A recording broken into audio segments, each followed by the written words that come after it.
We begin our report with the state of Florida pursuing its own investigation into the apparent assassination attempt on former President Donald Trump.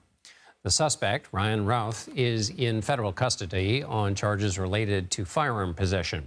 As of Tuesday night, he has not been directly charged with threatening the life of the former president. Secret Service agents spotted the barrel of the suspect's rifle in the bushes on Trump International Golf Course in West Palm Beach, Florida, on Sunday.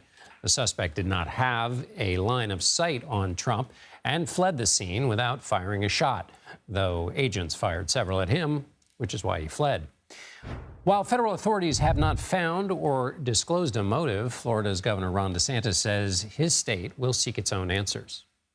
The public deserves to know the truth about how this assassination came to be, and I've directed all state agencies to work expeditiously to be able to uncover the truth in addition to holding this suspect accountable.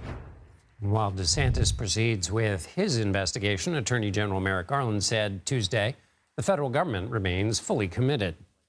The entire Justice Department, including in particular the FBI, the U.S. Attorney's Office for the Southern District of Florida, the National Security Division, are all coordinating closely with our local, state law enforcement partners on the ground.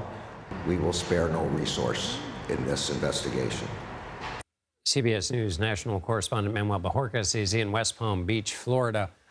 So, Manny, how could the state investigation differ from what the feds are already doing? Well, in that statement he issued today, Governor Ron DeSantis alluded to the fact that he doesn't believe that the Department of Justice, which has cases against the former president currently, should necessarily be the only entity carrying out an investigation, and that they would be looking at potentially any state charges that could be brought. At the same time, the federal investigation seems to be really getting into full swing. Some new information for you from a colleague who is on the island of Oahu in Hawaii, who's reporting that at the home of Ryan Routh, the suspect in this case, there were approximately 8 agents, including with the FBI, who appear to be in some sort of search for evidence inside and outside of the home, something that was deemed court authorized by someone on the scene there. We do know that investigators are seeking to speak to other people who knew Ryan Routh, including family members. That is all part of the investigation. Cell phone records, online communications, although yesterday at the news conference they mentioned that at this point they believed he was not acting with anybody else. And what have we learned, if anything, about the suspect's political views, or I guess specifically his feelings about former President Trump?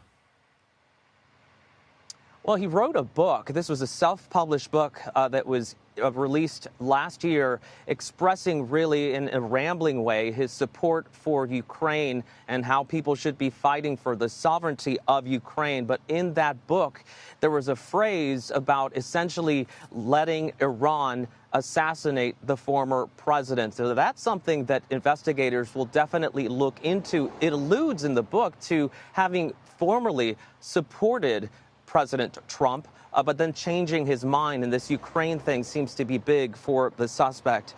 We did also, for the first time, hear from a family member. This is the son of the suspect, who is 25 years old, and released a statement to CBS News, a quote essentially saying that he's a good person, has been a hard worker his whole life, and that the son was caught by surprise over what he is accused of doing. And finally, where do things go from here in terms of this investigation? Yeah, there is a bond hearing on Monday, followed by a probable cause hearing the following week. But in all of this, again, we point back to the fact that this investigation is in full swing, and that in the future, the prosecutors could issue what is called a superseding indictment, and that could carry potentially more charges related to what they are calling this attempt against the former president's life. Manuel Bojorquez in West Palm Beach, Florida. Thank you.